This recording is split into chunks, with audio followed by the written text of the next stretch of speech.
Boa tarde a todos. Estou muito agradecida pelo convite da comissão e assim é um assunto que é o meu dia a dia, né? E a questão do idoso na minha prática clínica começou quando eu acabei a residência de cardiologia e comecei a ser assistente de um staff meu da residência. Ele tinha muitos pacientes idosos. Eu falei assim para mim, tem alguma coisa que eu não sei, que eu preciso aprender para eu manipular esses pacientes, para que eu possa traçar um plano de cuidados mais adequado. E como a Milena começou pela parte da manhã, né, trazendo o conceito da medicina centrada num paciente, eu acho que essa é uma oportunidade ímpar que a gente tem da cardiologia, que foi invadida por tantos procedimentos, que virou uma especialidade muito técnica, para a gente trazer a humanização novamente à nossa especialidade, né?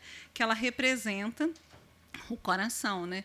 Então, assim, embriologicamente, até espiritualmente, o coração é o primeiro órgão a se formar no corpo, né? Ele precisa bater para que todo o sistema ele reverbere e forme o ser vivo que somos nós. Então, é importante a gente trazer esse conceito de humanidade para a nossa prática clínica e para que a gente possa entender quem é esse paciente idoso que a gente vai atender. Então, eu separei a nossa apresentação em alguns tópicos para que a gente possa ter um norte a seguir. E, como a doutora Aurora falou, a coexistência de doenças cardiovasculares e oncológicas em pacientes idosos, eles trazem... Eu vou dar um pouquinho, tá, gente? Eles trazem desafios significativos, né? Então, a gente precisa ter essa abordagem holística integrada desse paciente. Então, a gente tem alguns pontos que são importantes a gente trazer, né? O que é essa epidemiologia, quais são os desafios que essa epidemiologia nos traz.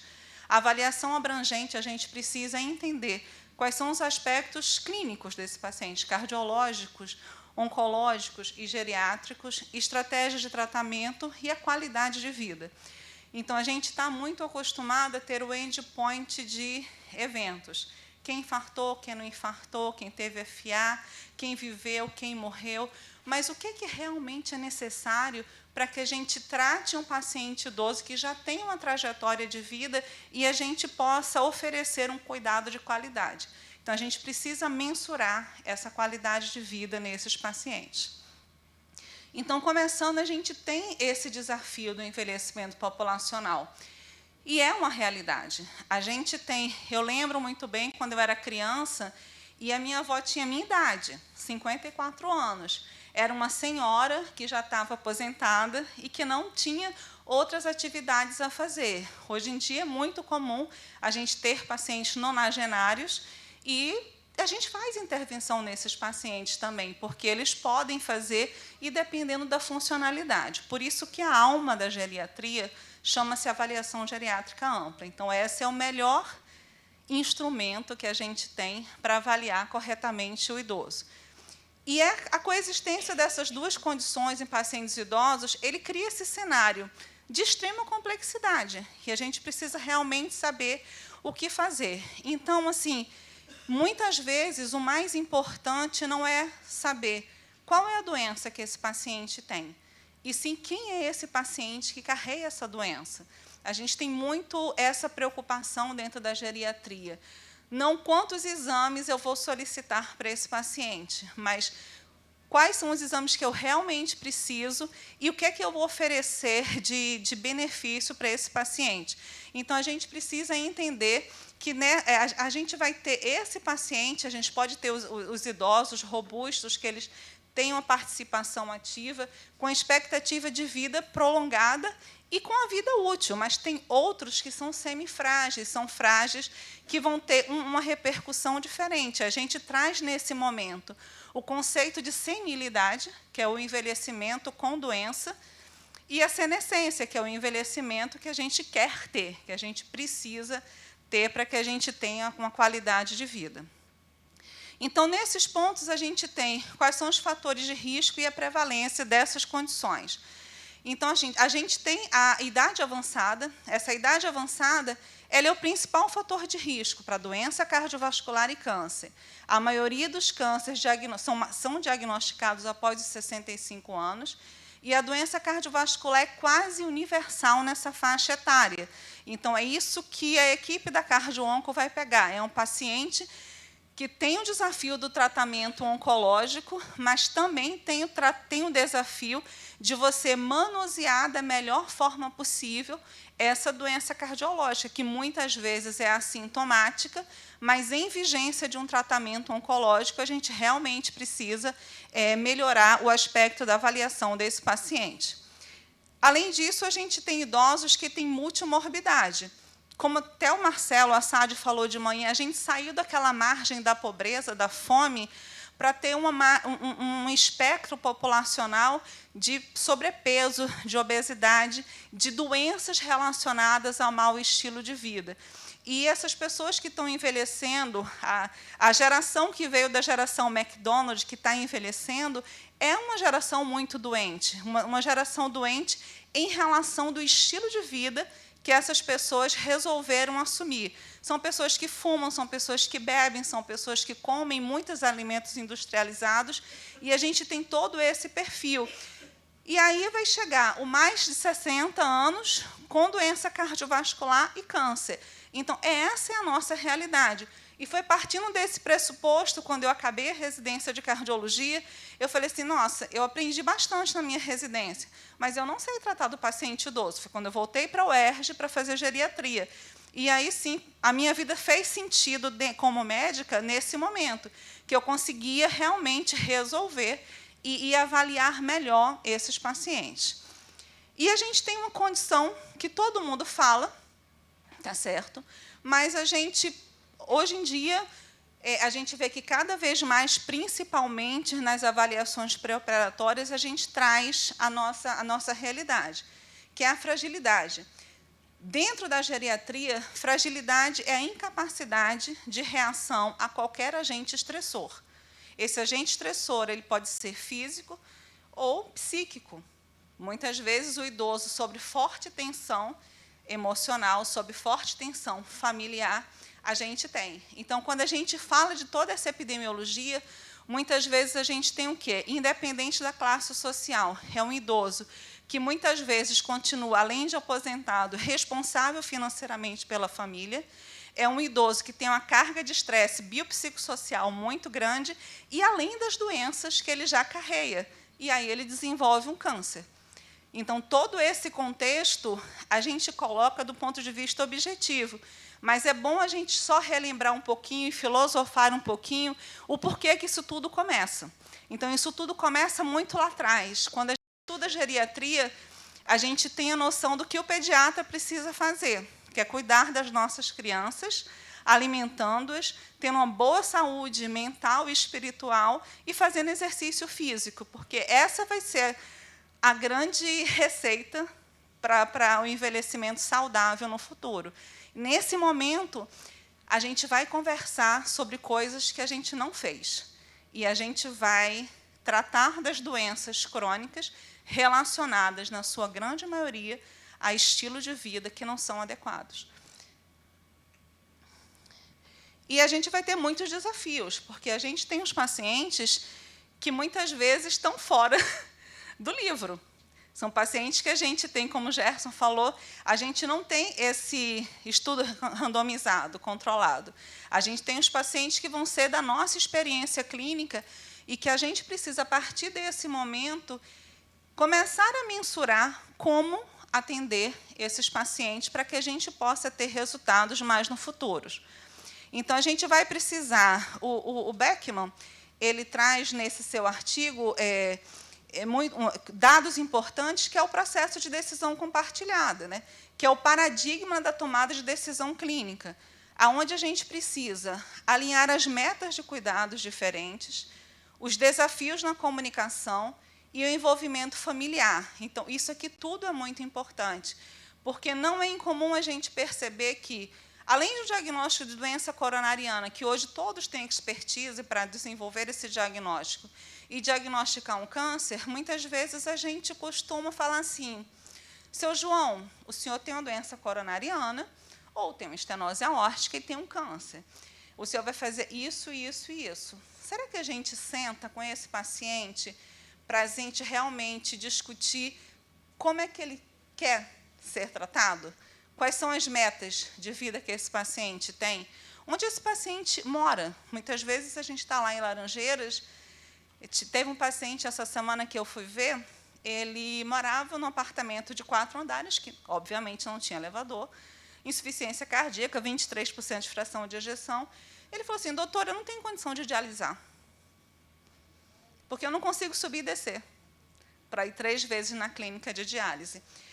Então, senhores, é muito importante, antes da gente tomar a nossa decisão como médicos, a gente ter essa decisão compartilhada com os nossos pacientes, porque são eles que vão ser o nosso alvo de tratamento, e o resultado não vai recorrer na nossa vida, vai recorrer na vida deles. E a gente tem uma outra questão que é muito importante. Esses pacientes, eles são subrepresentados. Tudo que eu estou falando é baseado na minha experiência clínica e o que algumas evidências científicas costumam trazer. Então, assim, como instituto, a gente está na hora de a gente colocar isso em trazer essa evidência clínica, para essa realidade, trazer uma evidência para a nossa realidade, para que a gente realmente possa trazer, porque eu posso ter um paciente que ele consiga dialogar, apesar da idade avançada, tá certo? Mas eu posso ter um paciente que possa ser frágil. E essa linha de cuidado cardiológico é importante. Então, isso indica que as orientações fundamentais em evidências nem sempre podem ser aplicadas diretamente a esse grupo populacional complexo. Eu lembro muito bem, quando eu era residente de clínica médica no Hospital Barão de Lucena, em Recife, o meu staff falou assim: Ana, o médico precisa ter 40% de conhecimento teórico e 60% de bom senso. Então, esse bom senso ele precisa realmente vir quando a gente traz, quando a gente começa a aplicar a medicina geriátrica, e todo mundo aplica a medicina geriátrica. Assim como não tem paliativistas para todos os pacientes em cuidados paliativos, nunca vai ter geriatra para todos os pacientes geriátricos. E a gente precisa compartilhar esse cuidado adequadamente. E aí a gente ainda tem mais uma coisa, a toxicidade permissiva, né? O que é que a gente vai permitir nesse momento aqui, né? Então, as terapias cardiotóxicas, né? Então, muitas terapias anticâncer podem causar ou exacerbar disfunção cardíaca, arritmias, doença coronariana, hipertensão, além de valvulopatias e além dos fatores de risco prévios que o paciente já tem para doenças cardiovasculares. E aí a gente vai ter outro grande desafio, que é a polifarmácia. Então, imaginem os senhores um paciente idoso, hipertenso, diabético, dislipidêmico, com doença coronariana e com linfoma. Ou essa mulher com câncer de mama. Então, assim, como é que a gente vai conseguir manipular? E, assim, uma outra grande sugestão, assim, eu sou apaixonada pelas Blue Zones, eu vejo como aquelas pessoas vivem em pequenas comunidades e vivem uma vida saudável, fazem exercício sem ir na academia, porque não existe máquina de lavar, não existe aspirador em pó, e todo mundo faz trabalho físico e todo mundo se alimenta bem. Então, são os grupos populacionais mais longevos e com mais saúde. Então, assim, é como trazer para dentro desse contexto onde a gente usa uma polifarmácia também uma prescrição de estilo de vida, que é importante principalmente no doente oncológico, aonde a gente já vai ter o corpo invadido por uma série de drogas. Então, a gente precisa fazer com que a comida que a gente passe a ingerir seja realmente alimento que cure, e não alimento que prejudique mais. É o conceito de food medicine, food is medicine. Então, a gente precisa trazer também esse contexto para esses pacientes cardiológicos. E cada vez mais eu descubro, e como assim, eu amo ser clínica, eu acho que assim, a gente tentou fugir da clínica na especialização, mas a clínica ela é tão soberana que ela insiste que tem que voltar, e ela está voltando, e todos os senhores comprovam isso. Todo mundo que já falou aqui até agora mostra desse conceito do cuidado centrado no paciente. E a gente precisa fazer essa avaliação cardiológica abrangente, que aí aqui, nesse exercício, a gente não precisa conversar, que todo mundo já sabe. A história, o eco, biomarcadores, eletro, monitoração da pressão arterial. Então, isso aqui a gente tem expertise, mas a gente tem que trazer essa condição para dentro dessa nossa população geriátrica. A avaliação oncológica ela também é essencial. Esse diálogo que vai surgir entre o paciente e o oncologista, que intencionalmente está aqui escondido, tá certo? Traz o ponto que assim a gente precisa, além de dar essas informações, o tipo e estágio do câncer, intenção do tratamento e regime de tratamento proposto, a gente trazer esse cuidado centrado para esse paciente. A gente explicar a esse paciente o que ele realmente tem e como é que vai ser essa jornada a partir desse momento. E aí a gente entra no universo da geriatria. É um universo que é o mais simples possível, mas é o universo onde a gente aprende quem é o paciente. A geriatria ela tem 2 pontos básicos. O idoso ele precisa ter independência, que é a capacidade de sentar, levantar, deitar, tomar banho, e a capacidade e a autonomia, que é a capacidade de decisão. Daí a gente vem para as outras síndromes geriátricas. Então, alguns instrumentos básicos, eles precisam ser feitos. Não são instrumentos de alta tecnologia, a gente só precisa dispor de um recurso, que é o tempo, para que a gente possa avaliar melhor os nossos pacientes idosos. Então, fazer escala de atividade de vida diária é importante. Fazer as atividades instrumentais de vida diária, como cozinhar, gerenciar. Eu já peguei alguns pacientes na minha vida de nível superior. Eu já peguei, em alguma ocasião, um professor que era engenheiro, doutor em engenharia, e ele não conseguia mais fazer contas simples. Mas ele conseguia conversar. Tá certo? Uma costureira que não consegue mais costurar. Tá certo? Uma professora que não consegue mais dar aula. Mas ela continua falando. Então, quando você perde as atividades instrumentais, você já tem o comprometimento do domínio cognitivo, que é a primeira grande síndrome geriátrica, que é a incapacidade cognitiva, onde a gente tem os 3 Ds da geriatria, que é a depressão, a demência e o delírio. Esses 3 marcadores são marcadores de mau prognóstico. Quando a gente faz uma intervenção no paciente com demência, a gente vai ter o risco desse paciente entrar no delírio, e todos nós sabemos qual é o risco e a mortalidade associada ao delírio. O delírio é um grande marcador prognóstico para o paciente idoso. A gente precisa saber também como é que esse paciente tem sua capacidade aeróbica, como ele se comporta nessa teste de caminhadas, como ele faz, o desempenho na velocidade de marcha, uma bateria de avaliação física breve, o teste de time up and go, como é que o paciente ele consegue se comportar. Então, o idoso ele vai sentar, senta.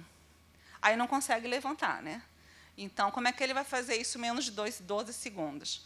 Então, é simples, se eu não quero fazer nada, então pede para o paciente, senta, seu João, levanta, seu João. Se esse paciente levar muito tempo para levantar, então a gente tem que começar a avaliar. A massa muscular ele é um grande indicador prognóstico também. Então, hoje em dia, a gente sabe que não só a atividade aeróbica, mas também a atividade de força muscular são grandes indicadores prognósticos. Por isso que o paciente que tem câncer tem que fazer exercício. Está fadigado? Faz exercício. Estou fadigado? Faz exercício, que melhora.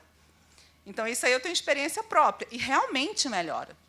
E depois você começa a ver como as coisas ficam melhor, e você vai se sentindo melhor. Ah, mas, doutora, ele é tão velhinho, não vale a pena fazer exercício. Faz. O que é que o idoso precisa? Ah, não, a gente ajuda ele a levantar. Não, ele tem que se levantar da cama sozinho. Isso não é falta de cuidado, é apoio que você vai precisar dar. O idoso precisa saber deitar, virar de lado, precisa saber sentar. Ele precisa ir ao toalete, sentar-se e fazer higiene. Ele precisa saber, conseguir. Isso tudo é treino. Tem alguém de da fisioterapia? Não tem. Essas atividades de vida diária são essas atividades que a gente treina. Então, o que eu quero que o meu paciente faça é que ele se deite e se levante da cama, que ele vá ao banheiro sozinho, tá certo? Que ele consiga. Eu posso colocar barra de proteção. Não tem nada a ver uma coisa com a outra, para a gente dar uma proteção para a prevenção de quedas. Mas ele precisa realmente se mobilizar. E a importância da função cognitiva. Então, assim, não dá tempo de fazer um mini mental. Mas dá tempo de fazer um mini cog. 3 palavrinhas, decorar e fazer um teste de desenho de relógio. Então, isso aí é muito rápido. A gente realmente precisa fazer com que o paciente, a gente precisa ter esse registro da cognição. Porque, não sei se vocês conhecem a experiência de vocês com o idoso, mas nem toda demência é doença de Alzheimer. E nem todo mundo tem o mesmo comportamento. Algumas demências, você tem uma característica de ter manifestações neuropsiquiátricas que são mais preponderantes do que o comprometimento da memória. E o único domínio cognitivo também não é a memória. Você tem praxia, agnosia, orientação temporoespacial, função executiva. São todas essas situações que a gente precisa realmente trazer quando eu recebo um paciente idoso com câncer. Então, as implicações clínicas, que é o comprometimento cognitivo, ela afeta a capacidade de autogestão da saúde, a adesão medicamentosa e tomada de decisões mais complexas sobre o tratamento. E aí, o que a gente encontra na prática? São aqueles idosos que foram tratados pela sua doença e não por quem ele é. Aí a gente vai ver idosos deitados meses em leitos hospitalares, ou em home care, ou em atenção domiciliar, com um prognóstico muito comprometido, que não resolveu nem a doença e ainda foi vítima de iatrogenia. Então, são todas essas condições que a gente precisa entender. E era essa a minha dúvida, quando eu saí da residência de cardiologia. Meu Deus, o que é que eu vou fazer com esse paciente? Porque eu sei tudo da cardiologia, está tudo na minha cabeça. Mas como é que eu vou cuidar desse paciente? Cuidar da doença cardiológica é relativamente fácil, mas cuidar do paciente com doença cardiológica, com idade avançada e com câncer, ela requer toda essa sensibilidade e conhecimento que a gente precisa desenvolver ao longo da nossa jornada como profissionais de saúde. Além de tudo, a gente tem a depressão. A depressão ela é altamente prevalente. Nós somos o país mais ansioso, né, atualmente. Está uma coisa assim, difícil a gente conviver na prática diária, né? Nem na prática clínica, no dia a dia. Está todo mundo nervoso no trânsito, está todo mundo nervoso nos restaurantes, está todo mundo nervoso em qualquer localidade. Quantos de vocês têm queixa de memória? Levanta a mão, agora sejam sinceros. Então, mas vocês não estão dementes. Vocês não estão dementes. Mas é por isso, é por conta desse cérebro em altas velocidades. Então, a gente precisa... Eu lembro muito do filme Divertidamente, né? Aquela menininha no controle lá, né? Das funções mentais. E você tem a alegria, a tristeza, a decepção, a raiva, a ira. Então, e tudo vai começando e a gente realmente precisa desacelerar e respirar para que a gente possa fazer as coisas melhor. E comer bem, né, gente? É importante. Tem alguém da Nutri aí? Comer bem é importante. E aí a gente tem a questão da avaliação. Então, eu acho que nós estamos na era da medicina baseada em evidências e da medicina baseada em apoio multidisciplinar, porque a gente não dá conta disso tudo sozinho. Então, é importante que a gente tenha esse apoio familiar, essa rede de suporte familiar é importante. Acesso ao transporte, mas o que tem a ver com doença? Como é que o paciente vai para o hospital? Esse paciente não consegue pegar metrô, nem ônibus, com aquela escada desse tamanho, como é que ele vai subir? Esse paciente precisa ter um meio de se deslocar. A gente precisa lembrar, onde é que esse paciente mora? Nem todo mundo mora na Zona Sul. E assim, as pessoas, às vezes, saem de 3 horas da manhã para ir para uma consulta às 7 da manhã, que o médico não leva nem 10 minutos e nem olha para a cara do paciente. Mal mede a sua pressão. Então, a gente precisa pensar nisso.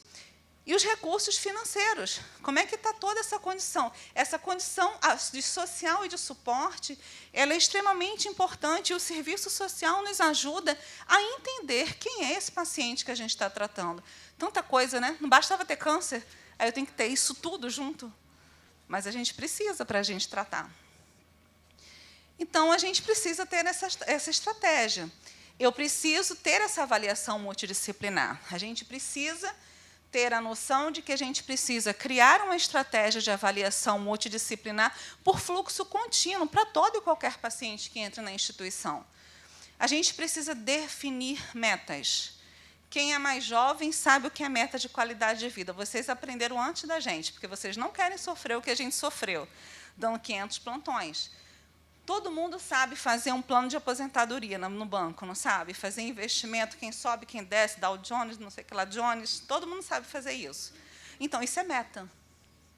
Eu preciso conversar, seu João, o senhor tem 85 anos, um câncer de próstata, uma fibrilação atrial permanente, combinação legal, né? Porque não pode sangrar, porque não pode anticoagular. E a hipertensa ainda tem uma cardiopatia hipertensiva com a fração de ejeção de 40%. Então, assim, quais são as metas? Quais são os objetivos de cuidado que esse paciente tem da família? Vocês têm o hábito de perguntar ao paciente o que é que ele sente em relação à doença? O que é que ele espera do tratamento? Como é que ele quer viver? O que é importante para ele? O que é importante para você?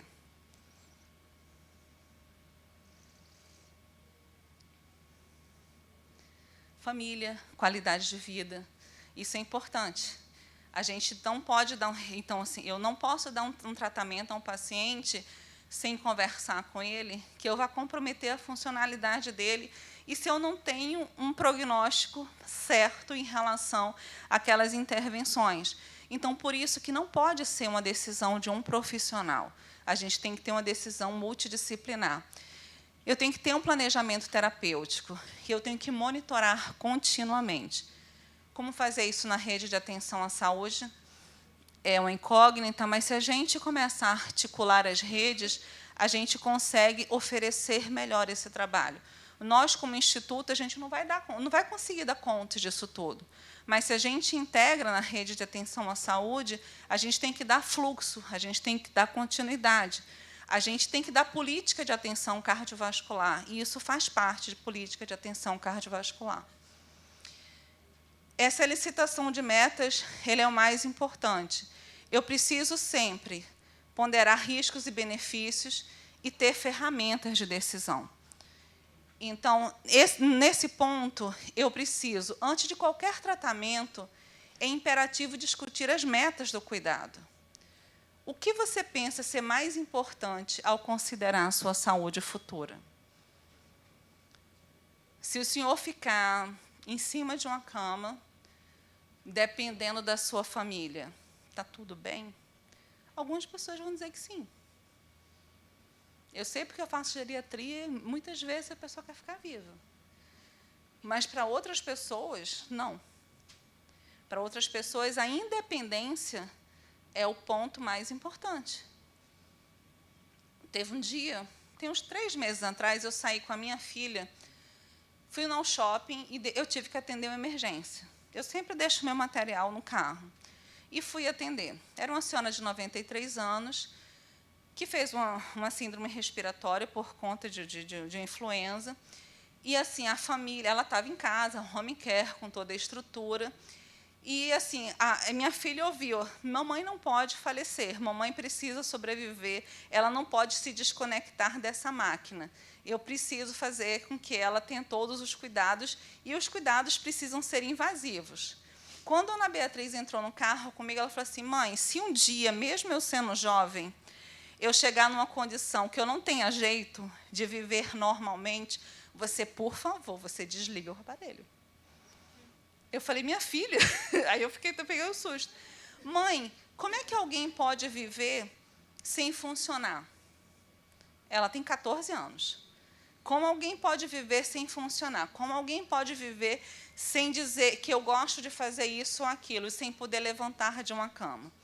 Então, assim, é por isso que eu falo que o jovem ele tem uma visão muito diferente da nossa, que parece muito duro esse tipo de abordagem, mas é uma abordagem que a gente precisa aprender a construir, porque a gente sai da angústia quando a gente não consegue mais delimitar o tratamento, porque essa angústia ela foi compartilhada com todos os envolvidos nesse tratamento.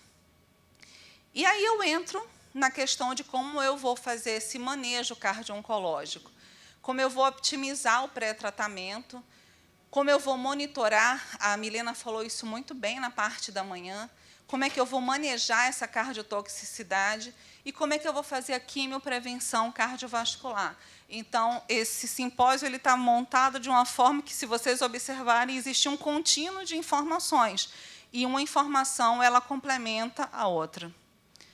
Eu preciso ter esse programa multicomponente, onde todo mundo vai trabalhar, aonde o exercício físico, a nutrição e a conexão mente e corpo, ela precisa ser estabelecida. É aquela história que a gente traz. A Sociedade Brasileira de Cardiologia é a primeira sociedade nacional onde a gente tem um departamento de espiritualidade. Eu não estou falando em religião, eu estou falando na espiritualidade, na sensação do bem-estar.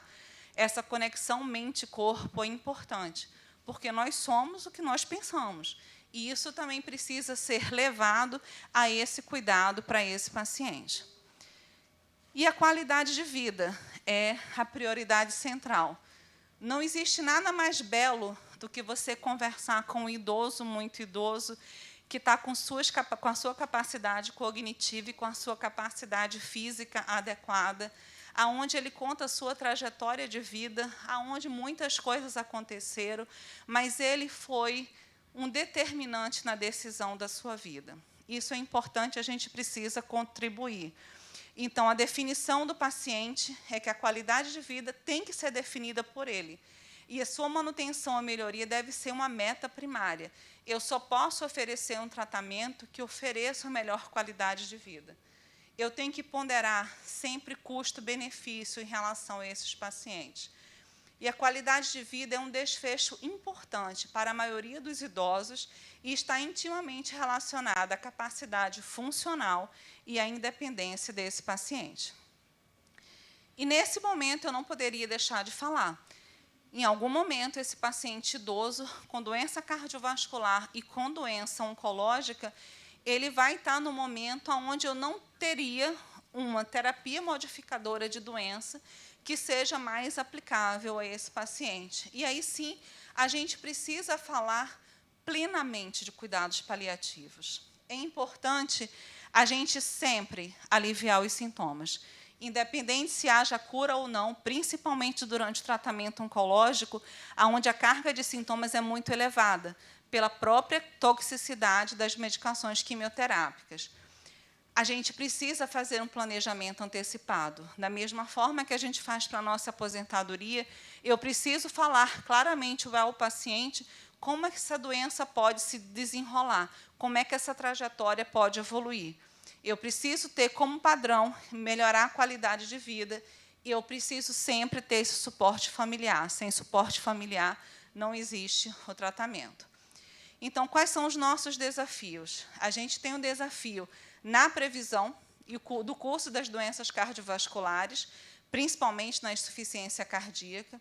Eu tenho questões éticas. Muitas vezes eu vou ter pacientes que ainda vai ter envolvida a desativação de dispositivos como ressincronizadores, como cardiodesfibriladores.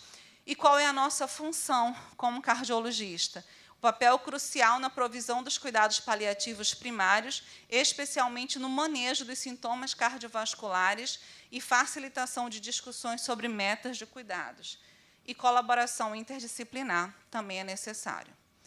Então, em conclusão, o que é que a gente precisa para a gente ter uma visão integrada do cuidado?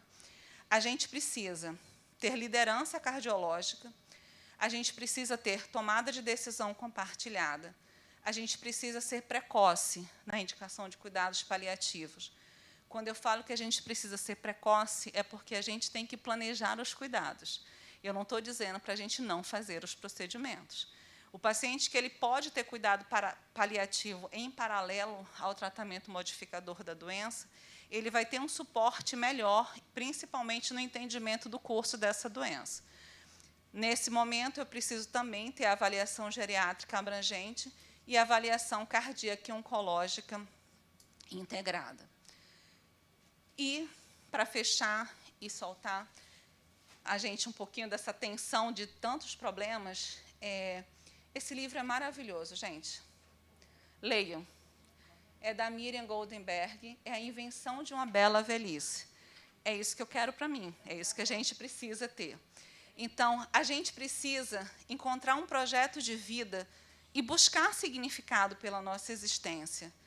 A gente precisa conquistar a liberdade, almejar a felicidade. A gente precisa cultivar a amizade. A gente precisa viver intensamente o presente. A gente precisa respeitar a própria vontade, vencer nossos medos, aceitar a idade e dar muitas risadas, porque é isso que faz da vida com sentido, isso que faz uma vida ser bela. Era isso que eu queria falar para vocês.